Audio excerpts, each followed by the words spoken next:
জানি বাংলাদেশে এই মুহূর্তে অত্যন্ত দুইটি অসুখ খুব কমন, একটি হচ্ছে ডেঙ্গু আর একটা চিকুনগুনিয়া।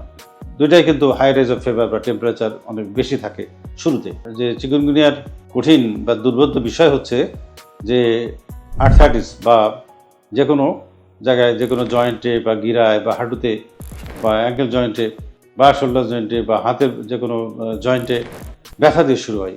যারা এই চিকুনগুনিয়ার জ্বরে ভোগে বা অসুখে ভোগে তারা কোনো না কোনোভাবে সবাই কিন্তু এই জয়েন্টের ব্যথায় ভুগে থাকে এবং এর আধুনিক চিকিৎসা বিদ্যমান, যেটা আমরা সবসময় দিয়ে আসতেছি এবং যাতে করে এই ধরনের রোগী জ্বর ঠিকই ভালো হয়ে গেল কিন্তু তার যে বিভিন্ন জয়েন্টে ব্যথা, গিরায় ব্যথা এগুলো রয়ে গেল, সেটা যদি আপনারা সঠিক পরামর্শ নেন, সঠিক চিকিৎসা নেন, আমাদের কাছে আসেন, আপনারা অবশ্যই সুস্থ হয়ে যাবেন।